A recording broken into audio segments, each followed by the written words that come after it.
today. I can't, oh, thank you, Elijah. I can't see anyone, but I'm getting hit up by some of my Black space folks. And so shout out to everybody on the call and thank you for being here today. And I'm excited to walk you all through Open Design Collective, who we are, what we do, and some of the amazing projects that we get to be in community with our neighbors and residents of Northeast Oklahoma City. So here we go.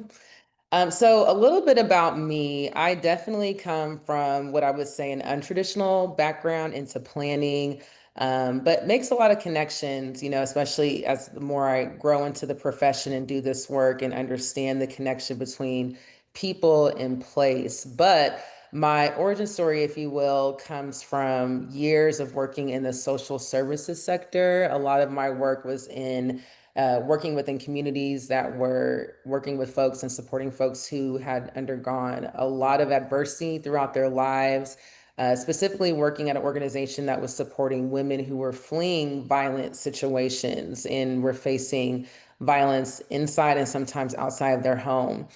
And working from in every position from frontline staff, doing intakes with people who are coming in and fresh out of those environments to being in director type of roles, I started to get really clear on the connection between how people were experiencing adversity and the neighborhood context in which they lived, and also how the built environment was shaping their inability to live a quality of life, everything from housing to access to food to transportation and more, all of these built environment challenges that were heightening and escalating their adversity. And I just started to get really one frustrated because I felt like although crisis intervention work is very important, it was like putting a band-aid over a surgical wound. We weren't really getting to the root cause of a lot of these challenges.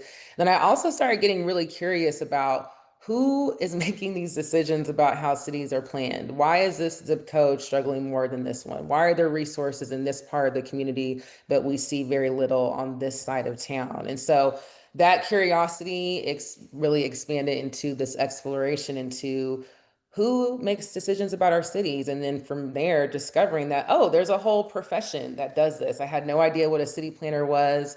I had no idea what an architect did, and just kind of accidentally fell into understanding more about how decisions are made over cities. And so from there, went and got my master's in urban planning. I'm an urban planner and have been doing the work primarily in my community, which is in Oklahoma City, in Northeast Oklahoma City, ever since. And also with that, quickly found out, hey, there's not really an organization or an effort focusing in on the built environment realities in Black community spaces here in my community. And so, long story short, after connecting with a lot of people and having tons of guidance, love, and support, I was able to, with my co-founder, Deborah Richards, who's an architect, launch Open Design Collective. And as Elijah mentioned, we are Oklahoma's first and only, I hope that changes one day, but we stand as the only Black and women-led design firm in the state of Oklahoma.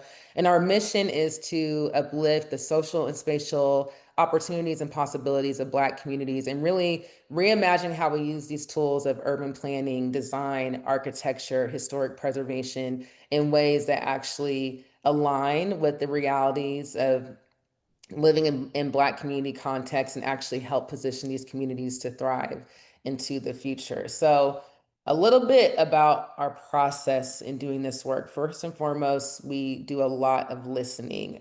Ever since the beginning of our organization, even before we were formally organized and established as a nonprofit, we did a lot of projects where we just listened and tried to understand a deeper and fuller story of what these experiences are like in the Black community. So a little bit of background. Again, I'm in Oklahoma City, Oklahoma's capital, the NBA champions, Thunder up. And then Northeast Oklahoma City. That's a big deal, by the way. Oklahoma City has never had a championship win. We've only had an NBA team for 13 years. So it is, I brag any platform I can, I brag on that. And then Northeast Oklahoma City is our community's historically and still predominantly Black community. So a lot of Open Design's work is rooted in this area, and I'm also a resident of this area. And so before we were even formalized as a nonprofit, we did a lot of listening and just, again, trying to understand and uncover these social and spatial realities that shaped such a beautiful neighborhood that has had to survive so much. And I know we can all relate to the systemic harms that have devastated Black communities all across the country, from urban renewal, cultural erasure, displacement, isolation, disinvestment, and more. But that's not the only narrative that we wanted to fully understand. And it was really important for us that we started this organization from a position of celebration and joy, and really commemorating the amazing things that community members contributed to this community. And then also, how do we continue to build on those legacies? So images that you see here of us are of us doing these listening sessions, storytelling, and just really working to do our best to understand a fuller context. We also continue to do that storytelling work and listening work, and that informs the more tactical aspects of open design. So in open design, we do design and architectural work. This image that you see here is of Mr. Sidney D. Lyons. This is one of the few standing historically Black assets that survived urban renewal and that we still have in Northeast Oklahoma City. And Mr. Sidney D. Lyons, he was a prolific entrepreneur in the earlier 1900s, and he built his wealth on beauty products and several other businesses that he established in the Northeast OKC community. And this is him standing in front of his family home that's still standing, but has gone through a lot of disrepair and challenges over the years. And so the local urban renewal authority actually owns this site. The family sold it because they were not able to sustain the maintenance on it. And we led a visioning project to reimagine how the site could be repurposed in a way that preserves the history of this being a Black family home, and also the surrounding context of the neighborhood. So the home sits in the historic Deep Deuce community, which is part of the historically Black community of Oklahoma City. And this district, if you will, was really famous for its jazz and musical artistry energy. Ella Fitzgerald, Duke Ellington, national and local celebrities would travel through this area and perform music. And it was really a beautiful, safe haven of a community where people could have arts and cultural expression and joy, especially during the height of Jim Crow and segregation, when Black folks could literally not leave certain boundaries of the community. And so this community has unfortunately been gentrified. A lot of that history has been erased. And so it was very important that the community saw representation of that legacy in the site as we reimagine it, and that it can function in a way that brings some of those historic activities and programming back. And so the visuals that you see here are part of our design practice in translating history, stories, legacies into physical spaces. And this is just a snapshot. It's not the full set of drawings and renderings that we have, but it shows images of how, again, the site could be reactivated. So some of the feedback that we got was, how could this be an artist space where you could go and almost have like a speakeasy experience, convene with your friends, have some light bites and drinks? Could there be a component that supports an artist in residency program? And how do we really bring in Black artistry back into a neighborhood that has lost much of that? And so from floor plans to design to renderings, we help translate that community history, information, and collective memory into physical designs that represent this community. We also do a lot of cultural preservation. I'm super excited about this project. This is the historic 3 filling station. I'm hopeful that many of you have heard about this site. This was the only Black safe haven of a rest stop along Route 66 in the entire country. And it's right here in Oklahoma, in Luther, Oklahoma, which is not one of the historically Black towns, but was essentially a Black town. And this was the only stop across the entire route of Route 66 that Black folks could stay, that was documented, that we know of, that Black folks could stay overnight, they could get their cars serviced, they could shop, get food, and just really be a part of a safe Black community as they traveled along Route 66 and across the country and around sundown towns. Oklahoma was abundant in sundown towns, but was also abundant in Black communities. We actually had the highest number of Black founded townships, more than any other statehood in the nation. And there are 13 that still exist. And so that's another bragging right that I'll claim. Oklahoma is Black. And Luther was, again, not an established Black town, but it was a Black community. And the 3 station was an anchor. And it wasn't just for travelers, but for the surrounding neighborhood where Black folks could come for dances and cookouts.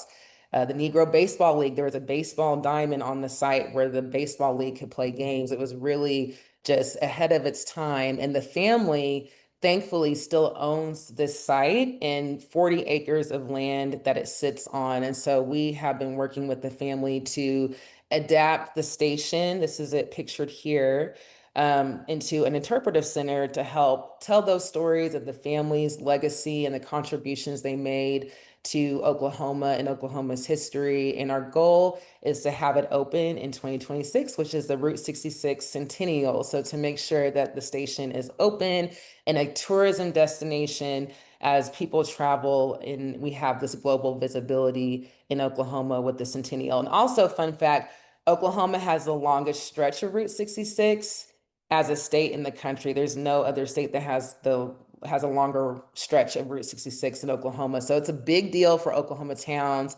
small towns, and a lot of us are working to help get these towns ready for that influx of traveling that we'll see next year. We also do a lot of work in placemaking and activating space and reclaiming space in communities where a lot of that history has been lost. And so one of our earlier projects, before open design was even formally established, was the Deep Deuce Drive-In. And this again is in the historic Deep Deuce neighborhood where a lot of that history is no longer there. And we occupied and reclaimed a vacant lot in that area to create a Deep Deuce drive-in experience to bring Black folks back into the area, to reconnect them to a neighborhood that was indigenous to our community, and to really create a sense of joy. This was actually during the height of COVID, where coming together was not safe to do, and people were struggling with isolation and being alone. And so we wanted to create a community experience that could bring folks together safely, but also reclaim a space that was so sacred to our community. And even though the gentrification has erased a lot of that from the physical environment, we still acknowledge Deep Deuce as a part of our community. And it was important for us to be able to have that joyful experience together. And we had a great time. I'll go over this project too, that will create a segue into some of the more detailed aspects of the work and hopefully some takeaways and, yeah, inspiration for the work that you all are doing in your local communities. And so one of the most pivotal projects that we worked on in the history, the short history of open design, was the South of 8th, a community visioning project. This was a master plan and visioning project and the city's first cultural plan that really emphasized a need to reimagine a neighborhood area that was disproportionately impacted by urban renewal in the 60s in the South of 8th area. I'm going to show you all a series of maps here soon so you can have some context about geography, but South of 8th is in the East Side community, and there were three urban renewal plans that completely devastated the area. And even decades later, there's still this isolation, vacancy, and disinvestment that has really made it difficult for people to thrive in place. And so the Urban Renewal Authority actually hired Open Design to lead this visioning project to really understand from a built environment perspective, how can we position neighbors to thrive in well into the future and really center culture in the process. And it was a very controversial project to take on. I definitely will acknowledge that some people were like, should you work with the Urban Renewal Authority? The things that they've done in this community have been really devastating. But for us, it was important to be in that position because if not us, then who else? If we're not planning on behalf of our communities, then who is planning on behalf of us? And so we took on the project and we're very intentional about how we led it. We challenged the Urban Renewal Authority to think very big about how we do engagement, how we translate information. And it has not been a silver bullet that has fixed everything. It's not been a prescription that has healed every harm that has been done, but it has really helped catalyze some transformative change. And I'm excited to share some of the teachings from this work. So this is a historic map from 1950 that shows a general area of Northeast Oklahoma City. This red square is actually the Deep Deuce neighborhood that I was referencing earlier, and this tan area is the South of 8th neighborhood area. And so, as you can see, historically, very dense, very built up community. The East Side, like a lot of Black communities across the country, became the Black community due to segregation and the forced siloing and isolation of Black folks to a specific geographic area. And despite that forced mobility and that forced segregation, the Black community, like we always do, built a thriving community and was very built up, very dense. There were over 7,000 community members that lived in this area during the 1950s era. And as you can see, it was a contiguous community. You could walk, you could move around. There's homes and abundance of businesses. People could really do life here and were supported and insulated despite that forced segregation. This is a map from 1970 that starts showing the remnants of urban renewal and how the area started to become um, just completely devastated with the demolition of homes and businesses. And this area north of the South of 8th focus area is actually the OU Health Sciences Center campus, the University of Oklahoma. And so, like a lot of cities across the country, the educational institution actually had its own urban renewal plan and started demoing homes, businesses, complete neighborhood areas to lay space for the construction and expansion of the OU Health campus. This is an image from 1990 that shows the further development of the OU Health campus. Again, you see a lot more vacancy, and now you see this complete disconnection from the Deep Deuce neighborhood area to the South of 8th area with the construction of I-235. And then this is a more contemporary map of what the area looks like today. And still, again, from urban renewal practices from the 60s, we're still seeing this community struggle significantly with that lack of investment in the vacancy. So we were hired to lead a master planning effort, and we spent a lot of time, again, listening and translating those stories and experiences, good, challenging, life-giving, life-threatening, into strategies and into design and spatial implementation plans to really think about how this neighborhood could be positioned to thrive again in the future. So there were these 5 main priorities that emerged from the work. We did a 2-year engagement process. We had a committee of folks that we worked with. We did some broad engagement and did a lot of work synthesizing that feedback into these primary themes, and also doing a lot of the research, doing a lot of the digging and exploration of history, archives, maps. A lot of this information is not Google searchable, right? And so we had to spend a lot of time laying the groundwork of understanding historical context, listening to the current lived experiences and the generational experiences that have happened in this community, because there are residents that still live here that survived urban renewal.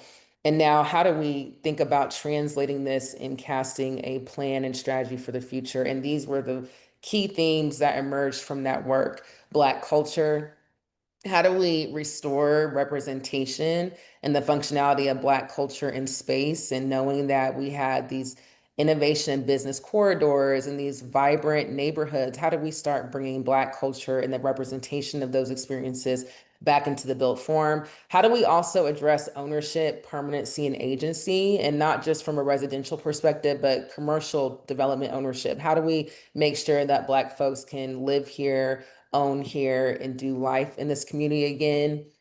Also thinking about land use, densing, and massing with all the vacancy and the incoming development to happen, how do we make sure that we are doing this in a way that aligns with the historic character of the neighborhood, that doesn't activate further displacement and really honors the needs of the residents in the area? And then also thinking about connectivity, it's not easy for people to move around Northeast Oklahoma City, especially as a pedestrian. There's not a lot of infrastructure that makes it walkable and makes it safe to be able to move around without a car. And so how do we think about reconnecting areas of this community and making it safe for people to move around? And then also protecting the natural environment. It is very important to residents that we do not do further harm to the natural environment in Northeast OKC. We're one of the few areas of Oklahoma City that still has an abundance of nature. And so how, as we're revitalizing and building that, we do that harmoniously with the natural environment. And these next images are just, again, some snapshots from the report. We actually have this report available online on our website where you can read about the full experience and all the contributions. We had over 400 community members contribute to this work. And so all of that is on our website. I can share that at the end, but I'll share some snippets of what we were able to design. So this here is a map of the focus area. 4th Street, Northeast 4th Street was one of the multiple Black business corridors in this community, lined with Black businesses and a whole village of a community that people could work, live, and play in, move around in. And so part of our work was thinking about opportunities to restore that, and then also thinking about the existing assets as well. And so the pink areas you see are actually some of the surviving historic assets that are still in the community. And so when we bring in development, how do we do this in a way that allows these sites to stand out as icons, that we're not engulfing them with this large scale, highly dense development? Yes, we want to restore density. Yes, we want people to move back here, but how do we do this in a way that honors and respects the historic context? Also, how do we start thinking about connecting some of these assets, whether it's through a plaza or pedestrian infrastructure, so people don't just come to see one piece of the community and then leave, but we create this holistic experience that celebrates and brings visibility to the entire neighborhood and the network of assets in this community and makes a fun, walkable experience for people to be able to do so. Density is a huge one that we focused in on the project. I know many of us who have had conversations about density in communities, it is a trigger word for a lot of people because a lot of people hear that word and they think if more people come, then I can't stay here. And so really thinking about the unit mix, the density that can again come in and restore these opportunities for home ownership, for business ownership, but respect neighborhood character and do not displace people in the process. And so this is a segment of the neighborhood where we explored how can different types, housing typologies like duplexes, quadplexes, townhomes, single family homes come in and help complement the existing homes, which are here in the blue, in a way that again respects neighborhood character, gently densifies the area, but not in a way that feels disconnected from what's already there. And a lot of people think, oh, I don't want a duplex in my neighborhood because it's not going to match my single family home. But we all know there's a way to design that intentionally where it feels like it's a part of the neighborhood,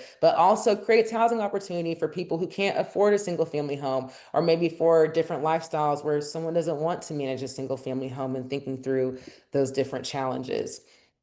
We also really heard the need to have that cultural representation again back into the area and to think about how do we rebuild in a way that respects those historic sites. So this here is a rendering that we designed to help think through, okay, through public art, through this incoming development, how do we do this around historic sites like the Jewel Theater, which is one of the surviving assets, in a way that allows it to stand out as an icon and for people to experience it and for it not to get engulfed in the new.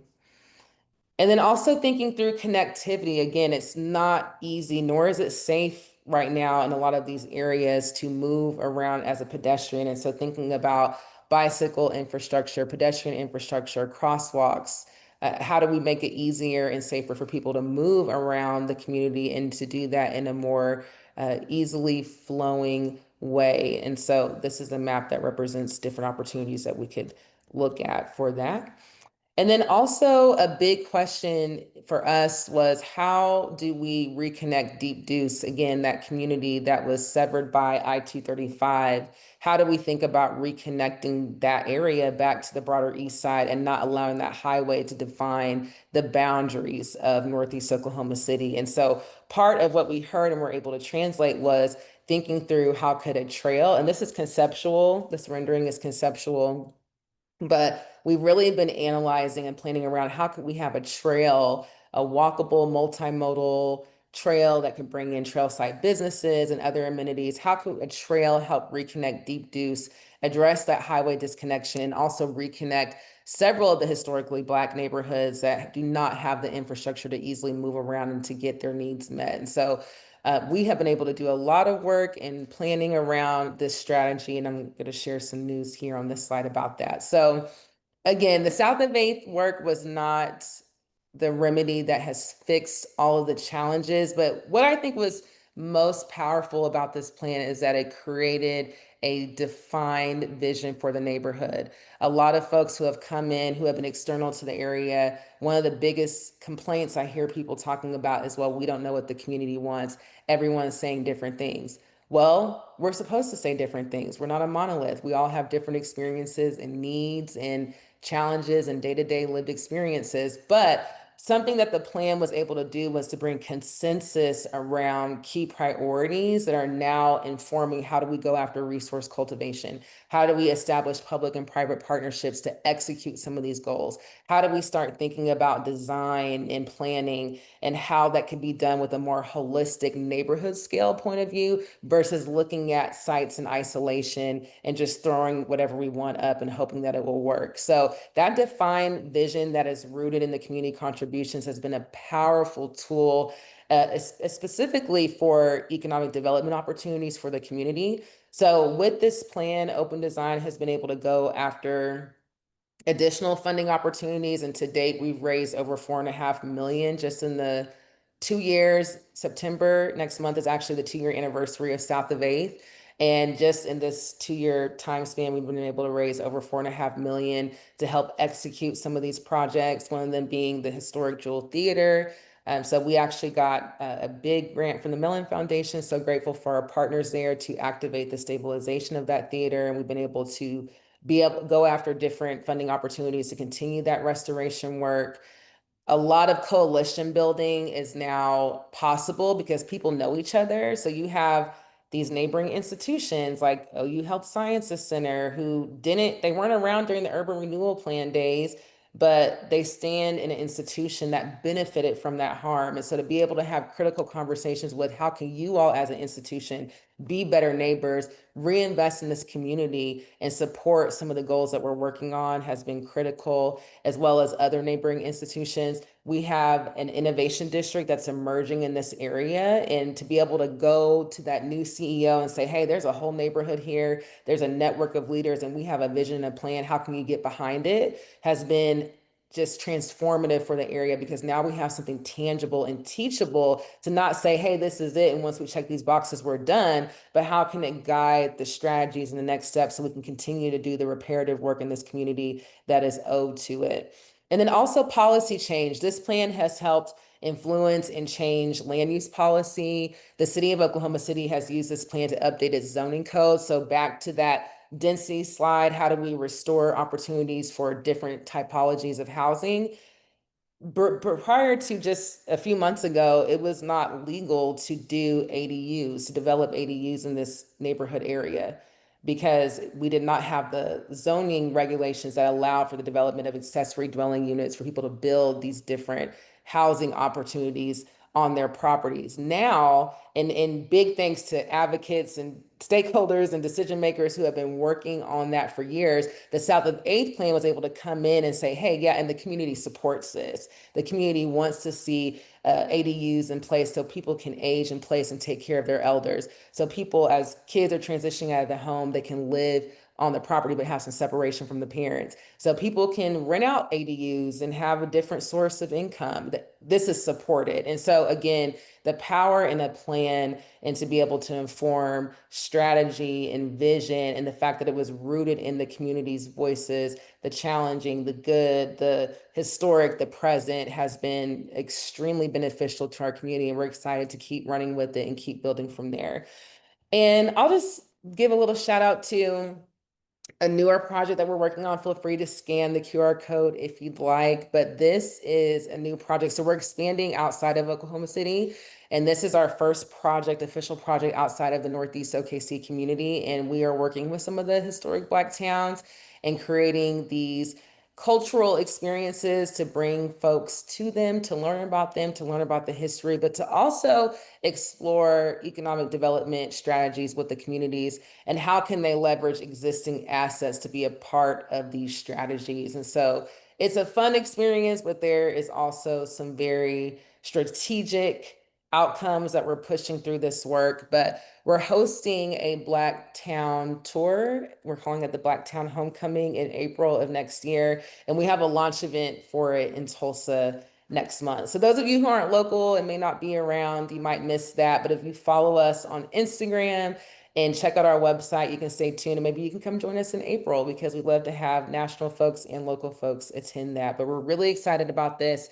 The Black towns, they're rural, they're isolated, they have a lot of challenges, but they all have leaders, elders, and young folks who are working on several revitalization efforts to bring people back and to create these communities as spaces where people can thrive like they were historically. And we're excited to come alongside them and do our small part in supporting that work. And so check us out on Instagram, scan the QR code, and we can make it to Tulsa next month. And that concludes my presentation. Elijah, thank you so much. And I'm around for questions if there's time for that. Thank you. And here's my information.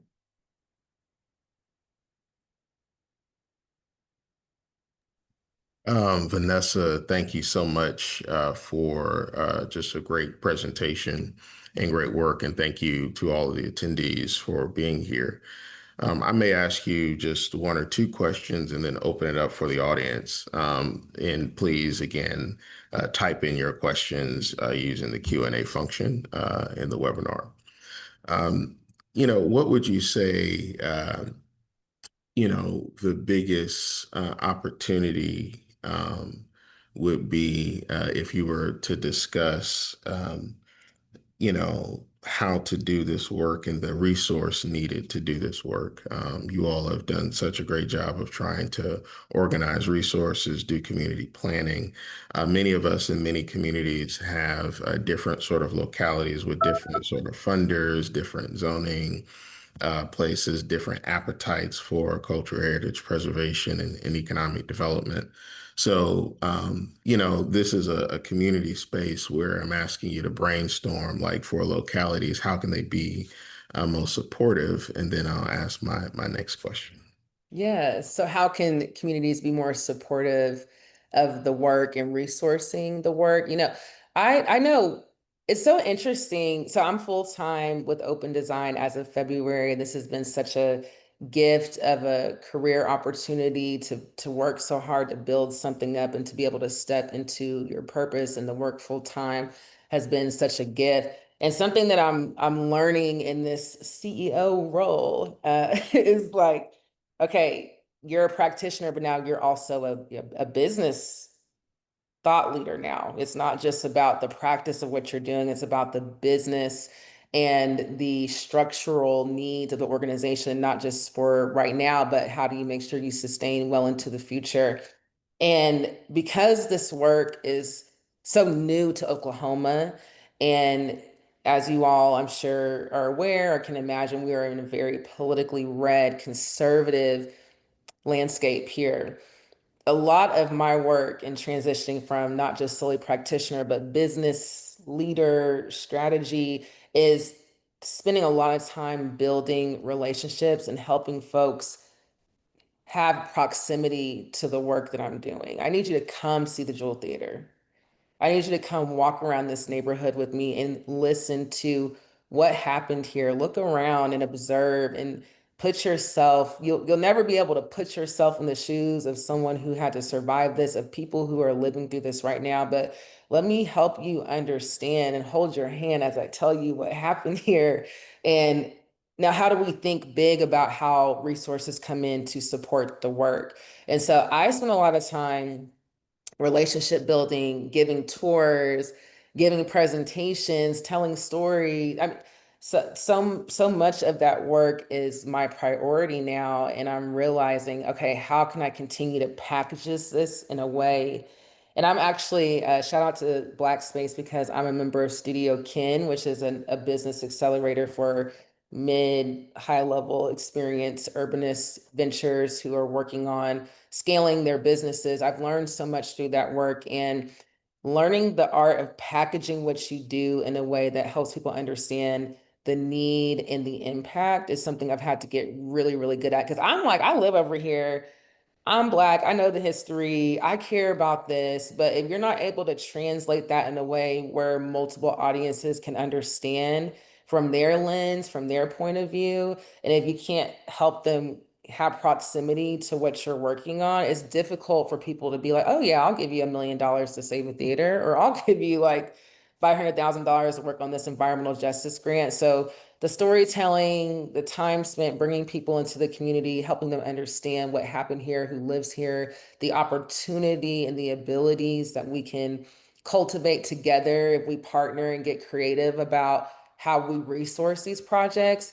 The opportunities are endless, and just being a big champion, cheerleader, and advocate for that work. Also, I'll mention too that a lot of resource providers, if you will, they're always assessing risk, right? And so when you're bringing folks into a community like South of 8th and they see the vacancy, they see the disinvestment, it's hard for them sometimes to understand, okay, how is my gift going to make a difference? And so, again, being that expert storyteller, but also helping them be creative in how they assess risk. Because you take risk all the time on projects from other parts of the community. How can we make sure that the risks taken here are not, you know, a deterrent to how you support it just because it doesn't look like what you traditionally see in other parts of this area. Yes, there are unique challenges over here, but there are precedents all across the country. There are models, there are tools, there are ways that we can approach it thoughtfully where it doesn't feel like it's a waste of resources. And also recognizing that it's going to take some time. I mean, like one project is not going to transform the neighborhood. I've heard some fatigue too for some resource providers of, we feel like we're giving and things are not happening. It's like, oh, it's happening, and part of that happening is failing and learning from what we maybe misstepped on, what those challenges were. But that doesn't mean that we shouldn't keep giving. That doesn't mean that we shouldn't keep supporting. It means we probably should do more and give more. So now that we have these lessons learned, we can try again with some experience and understanding of context under our belt. So lots of storytelling and lots of helping people have proximity to the neighborhoods so they can have a fuller understanding of what the opportunities are. Thank you so much. It's so helpful. Packaging proximity and helping folks assess risk is so important and such a unique sort of skill set that we have to, have and put in our Mhm. local communities. My final question is, and you ended the presentation on this. Obviously, over the past 5 to 10 years, Oklahoma has captured a lot of the national imagination for sort of its Black settlements, its districts, and things of that nature. Please tell us a little bit more about Blacktown Homecoming and how that's coming and what the goal is for that. I see Conscious Lee, who's an influencer. I'm one of those folks who really believe that culture and commerce have to continue to be married as they once were previously. So tell us just a little bit briefly about that and the goal for that and how folks can plug in. Yes, I'm really excited about that project. My family is not from one of the official Black towns, but kind of like Luther, it was a Black town, Wewoka, Oklahoma. My father is from North Tulsa, so near Greenwood area, which many of you are familiar with the Tulsa Race Massacre and how it devastated that entire community, not just Greenwood, but specifically Greenwood. And so, like, my connection and commitment to Black towns runs deep, and I just feel so honored to be a part of this work. And our intention with this project, so we are partnering with our local SHPO, our State Historic Preservation Office, who put out a grant that was really about civil rights, the Civil Rights Trail. And so this initiative to really bring visibility to the civil rights contributions that the Black towns made. That was the intention of the grant.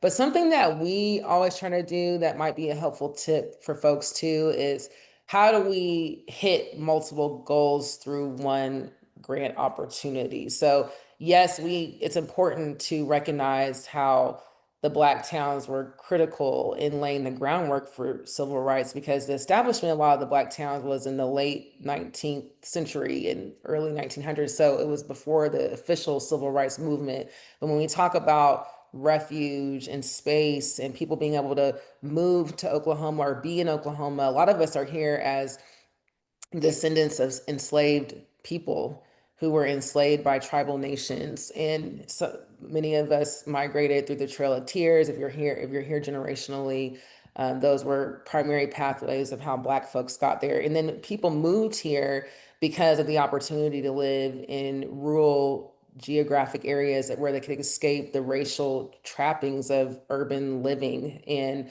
be able to live harmoniously in more of an isolated space where they could establish schools and businesses and build these ecosystems that were insulated and took care of each other. And so, thinking about this call with the grant to commemorate the civil rights contribution, we also wanted to acknowledge that economic development was a big part of the civil rights movement.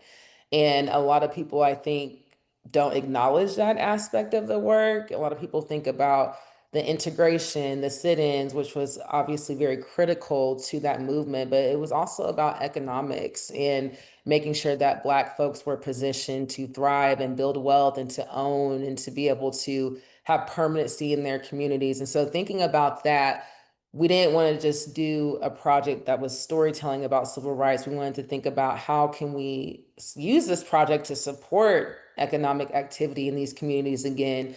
And so after doing some site visits, speaking with our beautiful partners in each of these towns, so we're working with 3 towns. This is more like a pilot. There are 13 again that still exist, but we didn't want to do a big project with a limited grant budget. We wanted to kind of start small, test some things out, and our hope is to go after additional funding and expand it to all of the Black towns, but just kind of start first. We're working with Tallahassee, Renniesville, and Taft, which are more eastern Oklahoma. And our deliverables will be the storytelling piece. So we have the Instagram account and the Facebook account where we're doing this digital storytelling because there is some preservation of the history, but it's on a history website. It's in the library archive. That's not how most people are getting their information. Most people are getting their information through social media. And so how do we use those tools and all the great work that those preservationists did, but put it in a more accessible format where like the teenager scrolling online or the elder who's on Facebook can see the content, see the history, and learn about and appreciate the stories. The second deliverable is going to be a cultural economic development playbook. And so we're working with a corporation and other partners to really analyze the challenges, but also opportunities in rural economic development and how these towns can be positioned for different strategies, whether that's through cultural tourism and these destination related experiences and more. We don't want to just silo it to those options. We want to think very big about how can these rural Black towns really think about placemaking and historical assets and these different experiences to help stimulate and bring in revenue to the community. So we'll be leaving the community with the playbook because it's also important for us too that the work doesn't just end with our project timeline, but that people have tools that they can use to continue to build capacity and continue to work on strategies beyond our time in the community. And then the third is the cultural tourism Blacktown experience that we're planning for April. So we really want people to come out and be a part of that and come down to Oklahoma. We are cool and we got a lot to show people. And one thing I will say that people love about Oklahoma is our Southern hospitality and just the warmth you feel. Everyone that I've brought here from out of state has been like, this just feels like a family reunion. So we want to celebrate that unique energy that we have here and show people the beautiful contributions that these towns continue to make because a lot of the stories being told about these towns as well is about the history, but not about what's happening right now. The elders, Taft has a network of women elders who are running things. They are getting grants, they're getting infrastructure, they're getting fiber, internet, optic things I don't fully understand. They're bringing in internet utility. They are making things happen. They're building a park, they built a trail. Tallahassee is reviving historical sites. Renniesville is doing amazing work in placemaking and blues, legacy music experiences. And so, like, how do we also celebrate what's happening now and continue to build from that work going into the future? So, that's the sort of foundation of the project. We're excited to keep working on it and to bring folks to Oklahoma and to also experience these towns in real time. So, check us out on Instagram. Thank you so much, Vanessa, for that. That's just excellent sort of work to really bring that together. Please, we've got a few minutes left in this webinar, so please put your questions in the chat. We do have one question. Carla Jackson asks, is there an opportunity to work with the Oklahoma Main Street Center of Oklahoma Department of Commerce? Yeah, actually in the South of 8th area, so 4th Street, that corridor that I was talking about is the historically Black business corridor. There are a lot of conversations circulating around how do we establish 4th Street as a main street. And so we've been in conversation with our local Main Street folks about that. And our kind of, I think, hiccup is like who champions that? Like who can come in and really lead that establishing of the main street? Is that an organization?